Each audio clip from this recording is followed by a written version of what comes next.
మన తండ్రి అయిన దేవుని నుండి ప్రభువైన యేసుక్రీస్తు నుండి కృపయు సమాధానం మీకు కలుగునుగాక. ఆమేన్.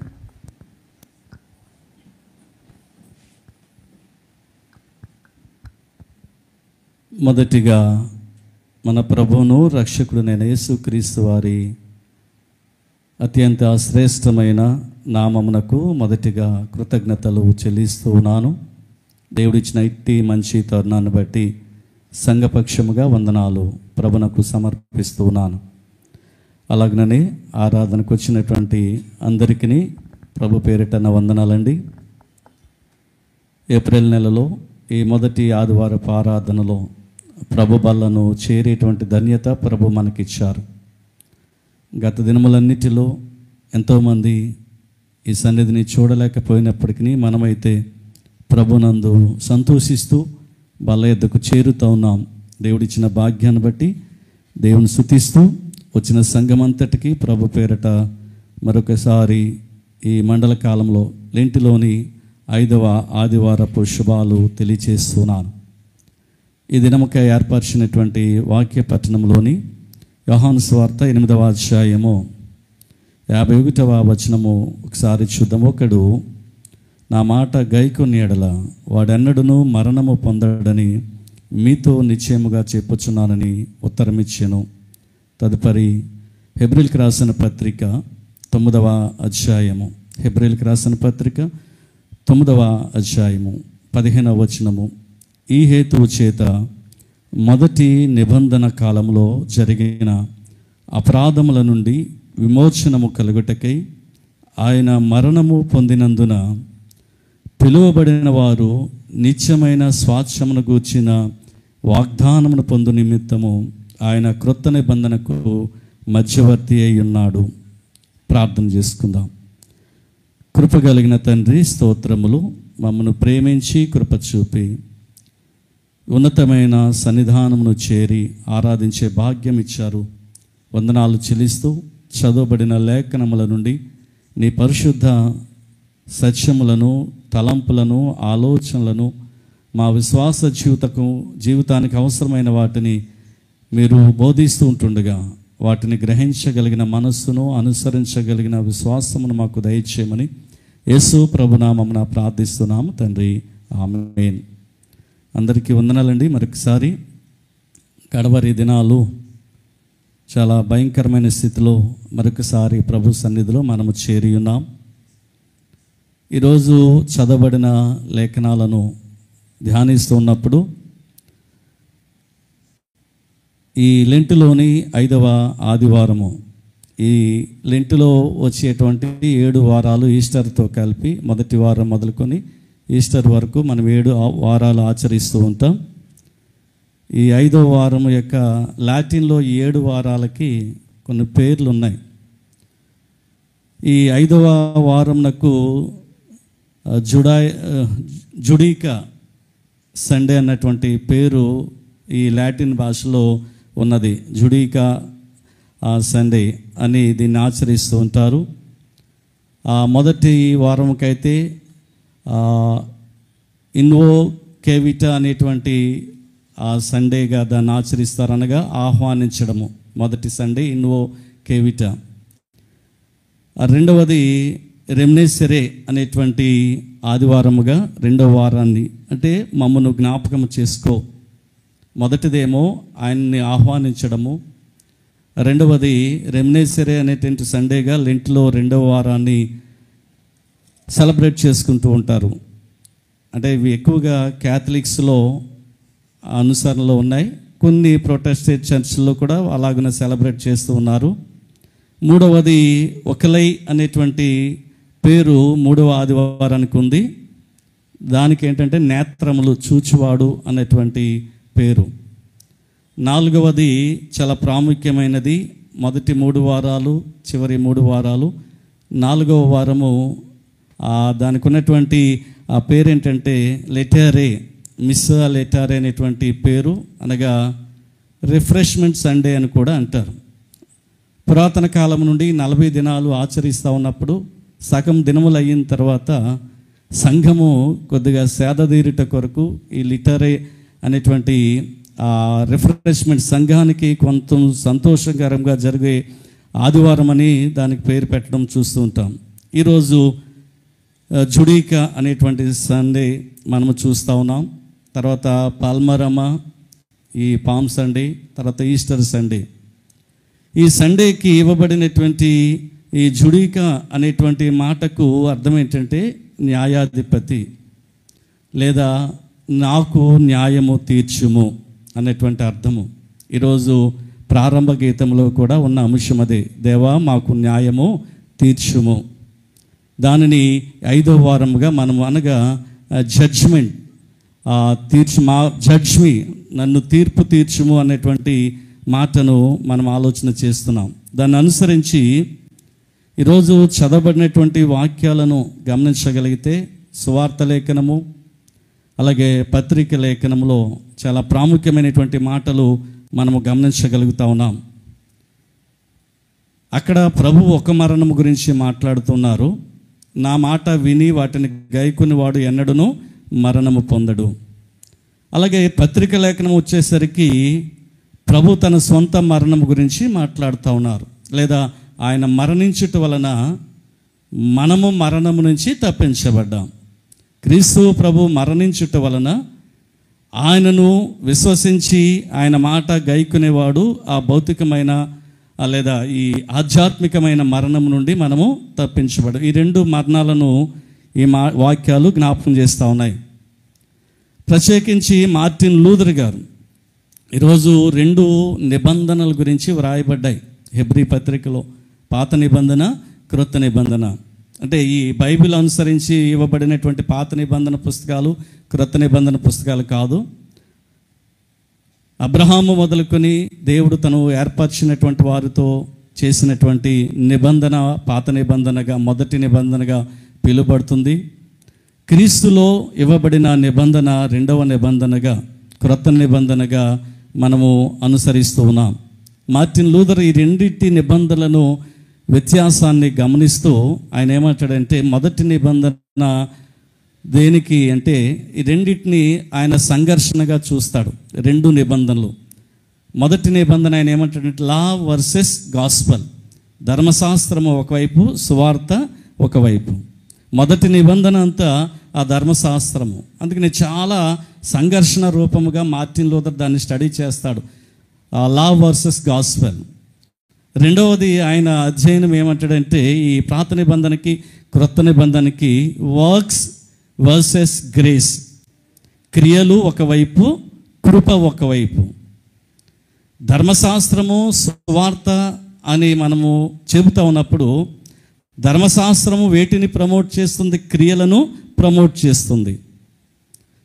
క్రొత్త నిబంధన స్వార్థగా మనము దాన్ని ప్రమోట్ చేస్తూ ఉన్నప్పుడు ఈ స్వార్థ ఏమంటుందంటే మీరు కృప ద్వారా మాత్రమే రక్షింపబడ్డారు. పాత నిబంధన ఏమో మీరు క్రియలు చేయండి, యెహోవా దేవుడు మోషే ద్వారా మీకు ఇచ్చినటువంటి ధర్మశాస్త్రం అంతా చెబుతున్న క్రియలను మీరు ఆచరించండి అని బోధిస్తూ ఉంటే, క్రీస్తునందు ఇవ్వబడిన ఈ క్రొత్త నిబంధన యేసునందు మీరు విశ్వాసం ఉంచగలిగితే ఆయన కృప మీరు పొందుకుంటారు అన్నటువంటి సత్యాన్ని వాక్యము బోధిస్తూ ఉంది. మార్టిన్ లూథరు వాటిని అలాగున సంఘర్షణ రూపంగా వ్యక్తపరుస్తూ ఉంటారు. పాత నిబంధన ఎవరితో దేవుడు చేసుకున్నాడు? ఇశ్రాయేలు ప్రజలతో దేవుడు చేసుకున్నాడు. కృత నిబంధన దేవుడు మరియు క్రైస్తవుల మధ్యన ఇవ్వబడింది. ఇశ్రాయేలు ప్రజలు దేవుని జనాంగముగా పిలువబడిన వారికి ఆ పాత నిబంధన ఇవ్వబడితే దేవునికి వారికి మధ్యన జరిగినదైతే, క్రొత్త నిబంధన అంటే అన్యజనులందరూ, ఇంకా ప్రభువుని అంగీకరించిన వారు, యూదుడైనా, గ్రీసు దేశస్థుడైనా, స్త్రీ అయినా, పురుషుడైనా, ఎవరైనా సరే ఇంకా వారు క్రైస్తవులు. సో ఈ క్రొత్త నిబంధన దేవుడు క్రైస్తవులతో చేసిన నిబంధనగా మనం చూస్తూ ఉన్నాం.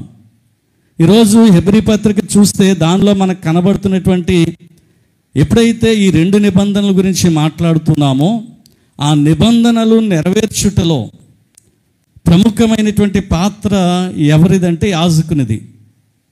ధర్మశాస్త్ర ప్రకారముగా ఆ బలి అర్పణ కార్యక్రమాలన్నిటినీ నిర్వహించే బాధ్యత యాజకునికి ఇవ్వబడింది, ప్రధాన యాజకునికి. ఈ హెబ్రీ గ్రంథమంతా చదివితే ఈ 2 రకాలైనటువంటి ప్రీస్ట్హుడ్, 2 రకాలైన యాజకత్వాల గురించి మాట్లాడుతుంది.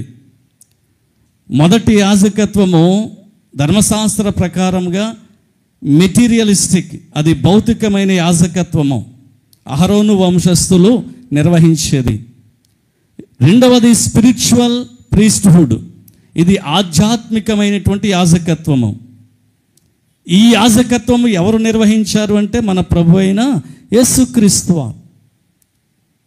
అహరోను వంశానికి ఆజ్ఞ ఇవ్వబడింది, మీరు యాజకత్వము జరిగించండి. అది భౌతికమైనటువంటి యాజకత్వము. యేసు ప్రభువారు జరిగించినది స్పిరిచువల్ ప్రీస్ట్హుడ్. ఆయన యాజకత్వం ఆధ్యాత్మికమైన యాజకత్వము. యాజకత్వము చేయడానికి గుడారము, దేవాలయము, బలిపీఠం ఇవన్నీ కూడా అక్కడ హెబ్రీ పత్రికలో మనం చూస్తూ ఉంటాం. ఈ బలిపీఠం మీద కోడెల లేదా వాటిని ఆవులు లేదా మేకల యొక్క ఆ రక్తమును ప్రోక్షించడము. ఈ భౌతికమైనటువంటి ఈ బలి అర్పణలో 3 రకాలుగా అర్పణ వారు ప్రతిష్ఠిత చేయాలి. 3కి బలి అర్పణ చేయాలి లేదా రక్తాన్ని ప్రోక్షించాలి. ఒకటి, యాజకుడు తన తానుగా అర్పణ చేసుకోవాలి, ఆ రక్తము చిలకరించాలి. లేవ్యకాండం 16వ అధ్యాయము, నిర్గమాకాండము 24వ అధ్యాయంలో ఉంటాయి. మొదటిగా యాజకుడు తన కొరకు అర్పణ చేసుకోవాలి. తర్వాత పరిశుద్ధ మందిరంలో ఉన్న ఆభరణాలన్నిటి మీద, వస్తువులన్నిటి మీద రక్తాన్ని చిలకరించాలి. అంటే అక్కడ ఉన్నటువంటి ఆ పరిసర ప్రాంతమంతా కూడా ప్రోక్షింపబడాలి. మూడవది, ప్రజల కొరకు బలి ఇవ్వాలి, అర్పణ చేయాలి. తన కొరకు తాను అర్పణ చేసుకోవాలి, ఎందుకంటే వారందరిలో పాటుగా అతడు కూడా ఆ పాపమునకు అతీతుడు కాదు కాబట్టి తన కొరకు అర్పణ చేసుకోవాలి. రెండవది, అక్కడున్న పరిశుద్ధ మందిరంలో ఉన్న వస్తువులన్నిటి మీదను రక్తము ప్రోక్షించాలి. మూడవది, తన ప్రజలందరి కొరకు ఆ రక్తాన్ని ప్రోక్షించాలి. ఇది భౌతికమైన యాజకత్వం. అయితే మనం స్పిరిచువల్ ప్రీస్ట్హుడ్ గురించి మాట్లాడుతున్నప్పుడు క్రీస్తు జరిగించినటువంటి ఈ యాజకత్వము, దానికి బలిపీఠము ఏది అంటే సిలువ. ఆ సిలువనే బలిపీఠముగా చేసుకుని తననే బలి పశువుగా ఏర్పాటు చేసుకుని, బలి పశువు ఆయనే, యాగముగా బలి అయ్యేది ఆయనే, ఆ యాగమును నిర్వహించేది ఆయనే. ఈ కార్యాలన్నిటిని కూడా యేసు ప్రభువారే ఆయన జరిగిస్తూ ఉన్నారు. దాని ప్రాశస్త్యతను బట్టి ఈరోజు దేవుని వాక్యాన్ని మనం వింటూ ఉన్న క్రొత్త నిబంధనకు క్రీస్తు మధ్యవర్తి అయి ఉన్నాడు అన్న మాటను మనం చూస్తూ ఉన్నాం. ఈ 2 నిబంధనల గురించి కొన్ని వ్యత్యాసాలు గమనించగలిగితే, ఈ పాత నిబంధనకు ఆధారము ఏమిటి అంటే లా అండ్ వర్క్స్. పాత నిబంధనకు ఆధారము ధర్మశాస్త్రము, క్రియలు. వాటిని ఆధారం చేసుకొని అది నిర్వహించబడుతుంది. ఎట్ ద సేమ్ టైం క్రొత్త నిబంధనకు ఆధారం ఏమిటంటే గ్రేస్ అండ్ ఫెయిత్.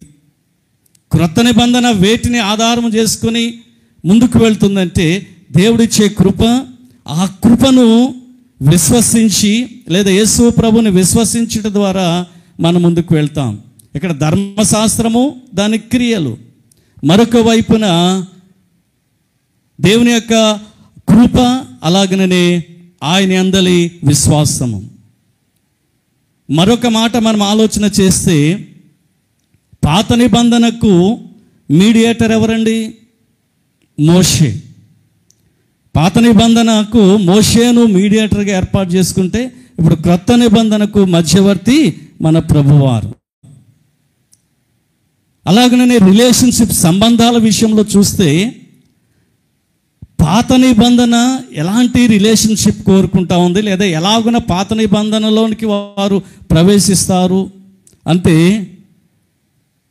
పాత నిబంధనలో ఉన్నటువంటి అంశాలన్నిటిని ఆధారం చేసుకుంటే ఇట్స్ కండిషనల్, షరతులు. మోషే ఇచ్చినటువంటి మొదటి మోషే ద్వారా ఇచ్చిన మొదటి నిబంధన ద్వారా దేవునితో సహవాసము కలిగి ఉండాలి అంటే వారు కొన్ని షరతులు పాటించాలి. సంవత్సరానికి ఒకమారు పురుషులు, స్త్రీలు లేదా కుటుంబాలు ఏ జంతువులను తీసుకురావాలి, ఇవన్నిటినీ షరతులతో నీవు దేవుని దగ్గరికి రావాలా, కొన్ని షరతులు పాటించాలి. కండిషనల్ బేస్డ్ ఆన్ ఒబీడియన్స్, షరతులు విధేయత మీద ఆధారపడి, అనగా నీవు పరిపూర్ణంగా దానికి ఒబే అయ్యి దేవునితో సంబంధాన్ని నెరవేర్చగలవు. అని నూతన నిబంధన వచ్చేసరికి అన్కండిషనల్, షరతులు లేవు. నువ్వు యేసు ప్రభుతో సాంగత్యము చేయాలి అంటే, యేసు ప్రభుతో సహవాసము చేయాలంటే, ఆయన వద్దకు నీ రావాలంటే ప్రభు ఏమి షరతులు పెట్టలేదు. కానీ unconditional based on love, conditional based on obedience. అక్కడ ధర్మశాస్త్రానికి నీవు లోబడాలి, ఇక్కడ ఈ షరతులు లేవు. దేని మీద ఆధారపడింది అంటే క్రీస్తు ప్రభు యొక్క ప్రేమ మీద ఆధారపడింది. దేవుడు లోకమును ఎంతో ప్రేమించాడు. ఆయన మనలను ప్రేమించటం వలన ఆయన యొద్దకు మనము చేరుతా ఉన్నాం. ఇక్కడ షరతులు ఏమీ లేవు. ధర్మశాస్త్రం వలె ఏ విధమైనటువంటి షరతులు లేవు. ధర్మశాస్త్రము ఎక్కడ వ్రాయబడింది? Written on stones of tablets, రాళ్ల మీద వ్రాయబడింది పాత నిబంధన ధర్మశాస్త్రము. కానీ క్రొత్త నిబంధనలో దేవుడేమన్నాడు? మీ హృదయముల మీదను మీ మనస్సుల మీదను రాస్తూ ఉన్నానంటాడు. అలాగనే మరొక మాటను చూస్తే రెండు శక్తి కలిగినవే. పాత నిబంధనకు పవర్ ఉంది, క్రొత్త నిబంధనకు పవర్ ఉంది. అంటే పాత నిబంధన యొక్క శక్తి దేనికి సూచిస్తూ ఉందంటే, ఇది ఎలా కనబడుతూ ఉందంటే it's external through rituals. External through rituals అనగా పాత నిబంధన యొక్క శక్తి అది బాహ్యమైనది, ఆచారములను ఆధారము చేసుకుని నడుస్తూ ఉంది. ఇశ్రాయేలు ప్రజలకు అనేక పండుగలు ఇచ్చాడు. ఆ పండుగలన్నీ సాంప్రదాయ ప్రకారముగా, ఆచార సంబంధముగా వాటిని అనుసరిస్తున్నప్పుడు ధర్మశాస్త్రం యొక్క శక్తి తెలుస్తూ ఉంది. అనేక విధాలైన పండుగలు వారు చేయాలి, ఈ బాహ్యమైన రిచువల్స్. కానీ నూతన నిబంధన వచ్చేసరికి ఈ power internal through holy spirit. ఈ క్రొత్త నిబంధన శక్తి మనలో ఆంతరంగికముగా త్రూ హోలీ స్పిరిట్, పరిశుద్ధాత్మ ద్వారా అది ప్రభావము చూపిస్తూ ఉంది. పాత నిబంధనలో అది రిచువల్స్, ఆచారముల ద్వారా ప్రభావాన్ని చూపిస్తే, పరిశుద్ధాత్మ దేవుడు నీలో నాలో ప్రభావాన్ని చూపిస్తా ఉన్నాడు క్రొత్త నిబంధనలో. అలాగే పాత నిబంధన యొక్క ఆశీర్వాదాలు ఫిజికల్ బ్లెస్సింగ్స్, కానీ క్రొత్త నిబంధన ఆశీర్వాదాలు స్పిరిచువల్. అనగా యేసు ప్రభు ఇందాక చెప్పినట్లుగా, నా మాట విని నన్ను విశ్వసించిన వాడు ఇక ఎన్నటికీ మరణము చెందడు. ఈ ఆశీర్వాదాలని పాత నిబంధనలో మీరు ధర్మశాస్త్రమును పాటిస్తే వారు ఇశ్రాయేలు ప్రజలు భౌతికమైన ఆశీర్వాదాలు కలిగి ఉన్నారు. కానీ క్రైస్తవులకు నేడు స్పిరిచువల్ బ్లెస్సింగ్స్ ఈ క్రొత్త నిబంధన ఇస్తూ ఉంది. మరొక వ్యత్యాసము చూస్తే, పాత నిబంధనలో సాక్రిఫైస్గా వేటిని బలిచ్చారు? జంతువులను బలిచ్చారు. కానీ క్రొత్త నిబంధనలో బలి ఎవరు? యేసు ప్రభు వారే. ఆ యేసు ప్రభు తానే తన్ను తానుగా బలి పశువుగా మన కొరకు అర్పించుకున్నారు. ఇలాగనే ఈ రెండిటి మధ్య చిక్కుబడుతున్నటువంటి ఇశ్రాయేలు ప్రజలతో లేదా యూదులతో చాలా ఆర్గ్యుమెంట్ను దేవుడు యోహాను సువార్తలో జరిగిస్తున్నారు. మొదటిగా ఈ హెబ్రీ పత్రిక ద్వారా చూస్తే, ఈ యూదుల యొక్క మనస్తత్వం ఎలా ఉందంటే, వారి ఆలోచన ఎలా ఉందంటే, ఫర్గివ్నెస్, క్షమాపణ పాత నిబంధన ప్రకారము వేటిలో నిక్షిప్తమైందంటే ఆచారాలలో క్షమాపణ దొరుకుతుందని వారు అనుకుంటున్నారు. అంటే ఆచారాలు అంటే సంవత్సరానికి వారి కొరకు ఏర్పరిచిన ఈ బలులన్నీ అర్పించడం ద్వారా దేవుడు మమ్మలను క్షమిస్తాడు. మంచి దేవుడు చెప్పాడు. వారి దృష్టి అక్కడే ఉంది. మనం ఈ సంవత్సరం పాపం చేసామా, బలి ఇద్దాం, దేవుడు మనల్ని క్షమిస్తాడు. అనగా ధర్మశాస్త్రములో వారు వెతుకుతున్నారు వారి పాపములకు క్షమాపణ. ఆ ధర్మశాస్త్రములో దొరకబుచ్చుకుంటా ఉన్నారు. కానీ ప్రతి సంవత్సరము దాన్ని చేయాల్సి వస్తూ ఉంది. చూడండి, హెబ్రీ పత్రిక 9వ అధ్యాయము 10వ వచనము చూస్తే, ఇవి దిద్దుబాటు జరుగు కాలం వచ్చే వరకు విధింపబడి అన్నపానములతోను నానా విధములైన ప్రక్షాళనములతోను సంబంధించిన శరీరాచారములు మాత్రమైనవి అంటా ఉన్నారు. పౌలు వ్రాస్తూ చెప్తున్న మాట ఈ ప్రత్యక్ష గుడారము గురించి మాట్లాడుతూ, చూడండి 7వ వచనంలో కూడా చూస్తే, సంవత్సరంలో ఒక్కసారి మాత్రమే ప్రధాన యాజకుడు అక్కడే రక్తము చేత పట్టుకొని 2వ గుడారంలోనికి ప్రవేశించిన ఆ రక్తము తన కొరకును ప్రజల అజ్ఞాన కృతముల కొరకును అతడు అర్పించును. అనగా వీరు క్షమాపణ కావాలి. ఆ క్షమాపణ దేనిలో చూస్తున్నారంటే ఈ ఆచారయుతమైనటువంటి ధర్మశాస్త్ర బలుల్లో వారు చూస్తూ ఉన్నారు. అయితే క్రొత్త నిబంధన వచ్చేసరికి ఈ నూతన నిబంధన ప్రకారము క్షమాపణ దేని ద్వారా సంప్రాప్తిస్తుందంటే త్రూ ఫెయిత్, విశ్వాసము ద్వారా. వారేమో ఆచారము ద్వారా క్షమించబడతాము అనుకుంటున్నారు, పండుగలు చేయట ద్వారా క్షమించబడదాము అనుకుంటున్నారు. కానీ యేసు ప్రభువారు వచ్చిన తరువాత ఈ క్షమాపణ, పాపములకు దేవుని చేత క్షమాపణ ఎలా వస్తుందంటే ప్రభు యేసుని విశ్వసించుట ద్వారా, త్రూ ఫెయిత్. ఈ రెండిటి మధ్యనే యూదులకును యేసు ప్రభువారికి గొడవ. ఈయనేమో విశ్వాసము ద్వారా మీరు రక్షింపబడతారని చెబితే, అసలు మేము ధర్మశాస్త్రము బట్టి ప్రతి సంవత్సరము రక్షింపబడిన వారమే, మేము అబ్రహాము సంతానమే, కావున మాకు వీటితో పని లేదు, మాకు ధర్మశాస్త్రం ఉంది అని వారు చెబుతా ఉన్నారు. 9:15వ వచనం హెబ్రీ పత్రికలో చూస్తే ఇందాక చదివింది, ఈ హేతువు చేత మొదటి నిబంధన కాలంలో జరిగిన అపరాధముల నుండి విమోచనము కలుగుటకై ఆయన మరణము పొందినందున పిలువబడిన వారు నిత్యమైన స్వాస్థ్యమును గూర్చిన వాగ్దానం పొందు నిమిత్తము ఆయన క్రొత్త నిబంధనకు మధ్యవర్తి అయినాడు. పాప క్షమాపణ యేసు ప్రభువుని విశ్వసించడం ద్వారా మనకు కలుగుతూ ఉంది, పండుగలు చేయట ద్వారా కాదు, పూర్వకాలంలో జరిగినట్లుగా.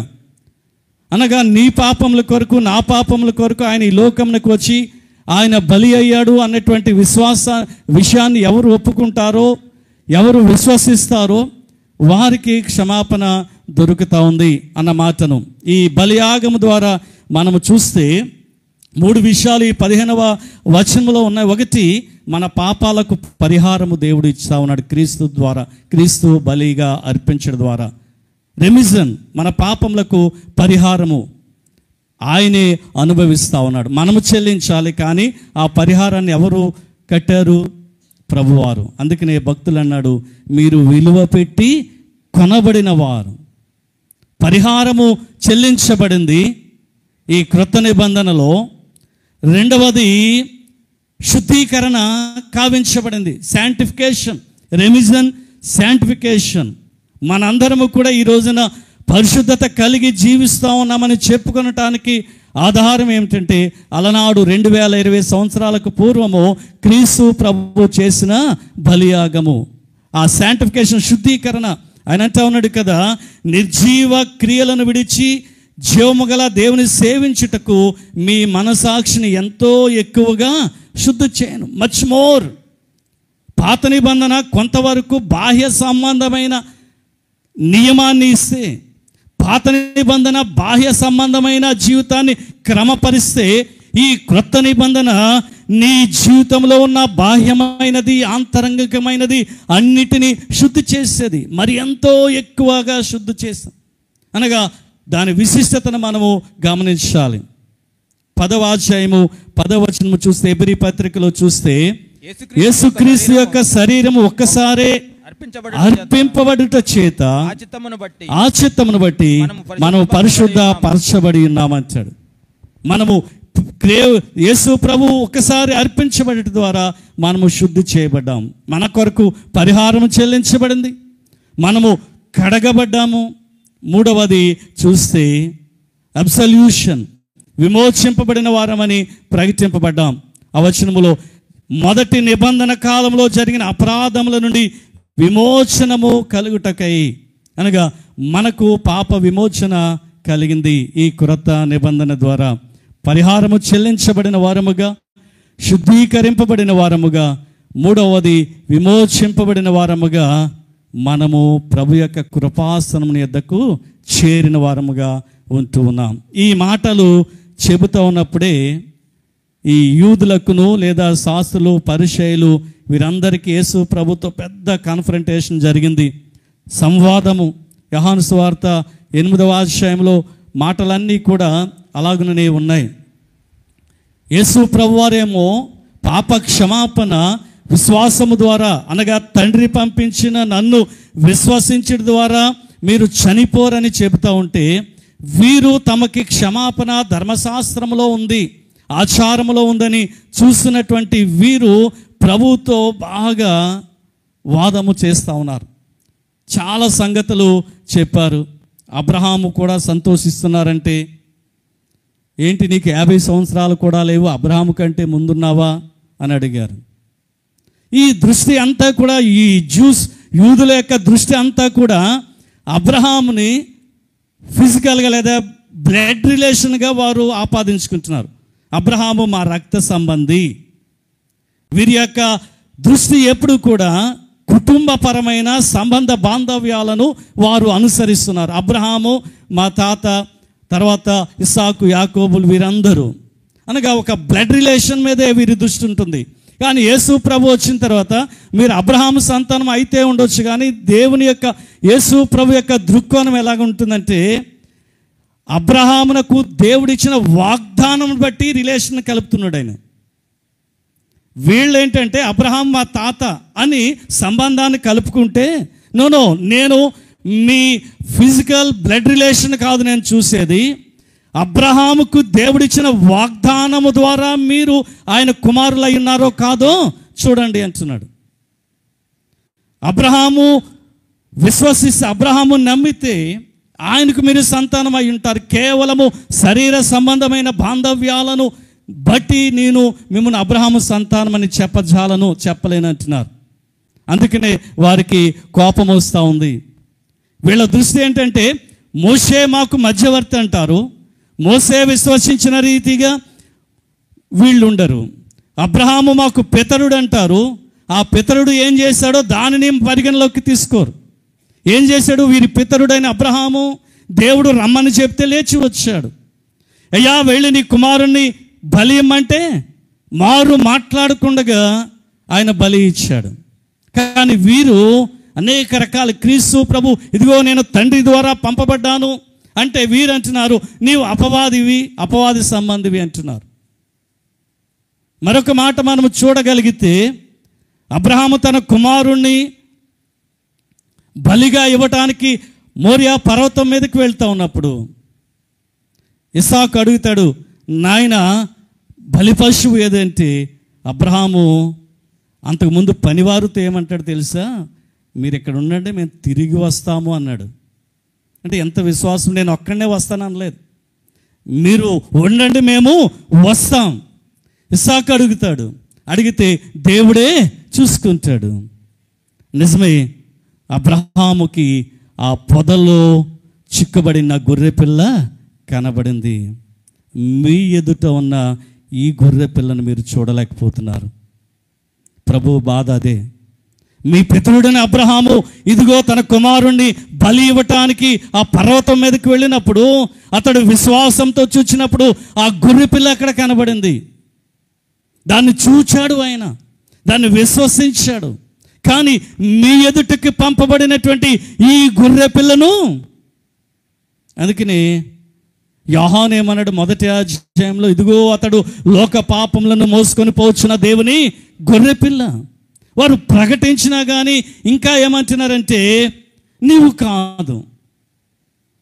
అబ్రహాము చూశాడు, విశ్వసించాడు, వీరి ఎదుట ఉన్నటువంటి గొర్రె పిల్లను వీరు నమ్మలేకపోతున్నారు. అందుకనే అబ్రహాము సంతానమని పిలవటానికి నేను ఇష్టపడట్లేదు అంటాడు. ప్రియులారా, ఆ పొదల్లో చిక్కుకున్నటువంటి ఆ గొర్రె పిల్ల నేడు యూదుల మధ్యన, అక్కడ ప్రజల మధ్యన తన శిరస్సు ముర్ర కిరీటములో చిక్కుకుంది.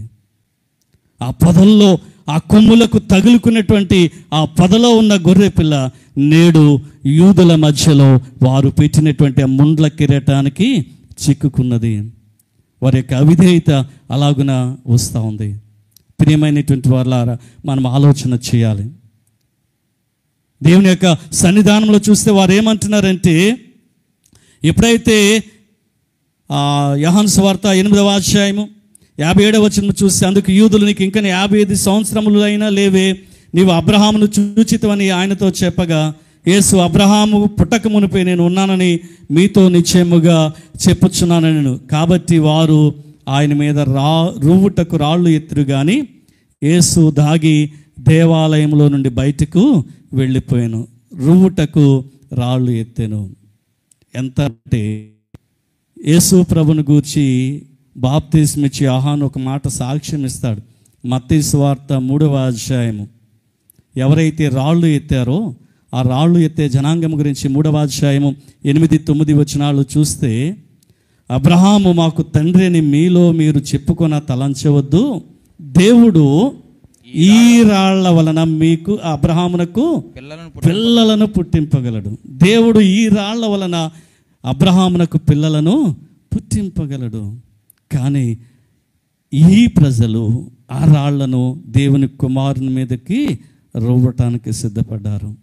అయ్యా, ఈ సంస్కారమును స్వీకరించటానికి ఈ వారం ఇక్కడ చేరినా, ఒకవేళ తెలిసి తెలియని మన అవిధేయమైన జీవితము ద్వారా ప్రభువు మీదకు రాళ్ళు విసిరేవారముగా ఉంటే, అనగా మన పాపములే రాళ్లగా యేసు ప్రభు మీద పడి అవిశ్వాస జీవితము కలిగి ఉంటే, ఒక్కసారి ఆ బల్లను సమీపించటకు మునుపు మనం స్వీయ పరిశీలన చేసుకోవాలి. అబ్రహాము సంతానం అని అనుకుంటున్నటువంటి వీరు అబ్రహాము కంటే మునుపు ఉన్నటువంటి ఆ దేవుని కుమారుని మీద రాళ్ళు ఎత్తడము చాలా బాధాకరము. అందుకనే 8వ అధ్యాయంలో ఒక మాట చెబుతాడు, వారిని మరణానికి విడిచిపెట్టేశాడు. ఒకసారి చూస్తే 8వ అధ్యాయము యోహాను సువార్తలో 21వ వచనం చూస్తే, మరి ఒకప్పుడు ఆయన, నేను వెళ్ళిపోవచ్చున్నాను, మీరు నన్ను వెదుకుదురు కానీ మీ పాపములోనే ఉండి చనిపోవుదురు, నేను వెళ్ళి చోటికి మీరు రాలేరు. ఇంకా ఆజ్ఞలనే పట్టుకుంటున్నారు, లేదా ఆచారములనే పట్టుకుంటున్నారు, దానిలోనే మీరు వెతుకుతున్నారు. కానీ ఇదిగో దాని స్థానంలో మరింత ఎక్కువైన క్రొత్త నిబంధన మధ్యవర్తిగా నేను వచ్చినప్పుడు నన్ను అంగీకరించటలేదు, కావున మీరు మీ పాపములోనే ఉండి చనిపోదురు. దేవుడు ఖచ్చితంగా వారికి ఇచ్చిన మాట. ఈ మధ్యాహ్న ఉదయకాల సమయంలో ఒకసారి ఆలోచన చేద్దాం. మనమైతే క్రీస్తుని అంగీకరించిన వారముగా ఉన్నామని చెప్పుకుంటున్నాం. వారు క్రీస్తుని తిరస్కరించి వారు పాపములోనే చనిపోయారు, ఆ పాపములోనే ఉండిపోయారు. దేవుని శిక్షకు వారు ఎదురు చూస్తూ ఉన్నారు. మనకైతే నిత్య జీవము, నా మాట విశ్వసించిన వాడు ఇక ఎన్నటికీ చనిపోడు, నిత్య జీవము కొరకు మనం ఎదురు చూస్తున్నాం. అలాంటి మనము ఎలాగునా ఉండాలి అంటే చూడండి, హెబ్రీ పత్రిక 10వ అధ్యాయము, హెబ్రీ పత్రిక 10వ అధ్యాయం ముగించుకుందాం. దేవుని వాక్యాన్ని 10వ అధ్యాయము చూసినట్లయితే 20వ వచనము 20 చూద్దాం.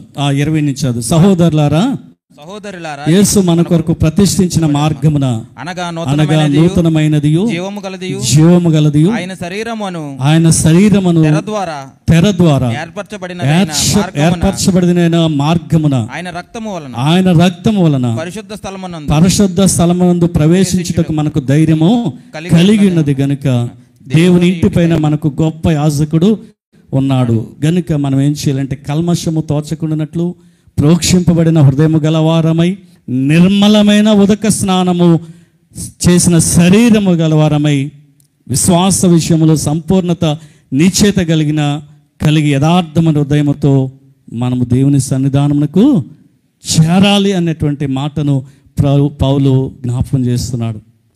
బలను సమీపించుటకు మునుపు ఈ నిశ్చయిత మనకున్నదా?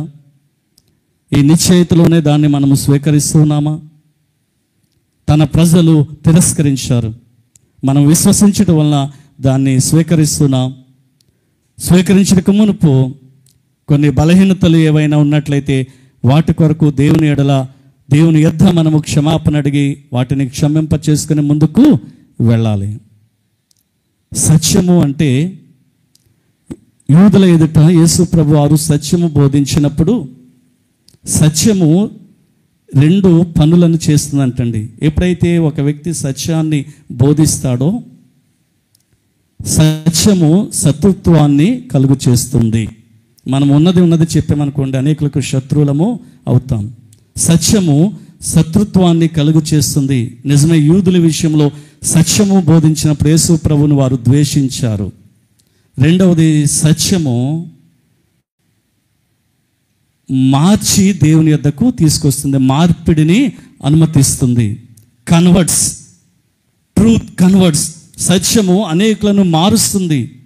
దానికి ఉదాహరణ, మొదటిగా అబ్రహాము సంతానములో ఉన్నానని సౌలు ఎంతో క్రైస్తవులను హింసించి ఆ మాటలు పట్టుకుని వెళుతున్న క్రమములో దేవుని చేత పట్టబడి సత్యము బోధించబడిన వాడై అతడు తన్ను తాను మార్చుకొని ప్రభు యేసులోనికి వచ్చాడు. సత్యము శత్రుత్వాన్ని కలిగించి వారు పాపంలో ఉండిపోవటానికి కారణమైంది.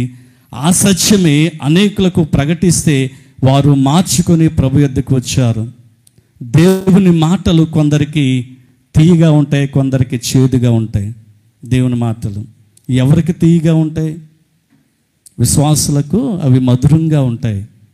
కానీ ఆయనను ద్వేషించే వారికి అవి ఎప్పుడూ చేదుగానే ఉంటాయి. ఏదో సమయంలో ఏ మాటలనైతే చేదుగా వారు అనుకుంటున్నారో, పౌలు అలాగే చాలా వరకు ప్రభు మాటలు ఆయనకి చేదుగానే ఉన్నాయి. కానీ ఒక్కొక్క దినాన ఆ మాటలే మధురంగా మారి ప్రభు కొరకు అత సాక్షిగా మార్చబడ్డాడు. ఒకవేళ ప్రభు మాటలకు ఇంకా స్పందించని వారు ఉంటే పరిశుద్ధాత్మ దేవుడు అలాంటి వారికి తన మాటల ద్వారా నిత్య జీవంలోకి వెళ్ళేటువంటి ధన్యత అనుగ్రహించునుగాక. ఆమేన్.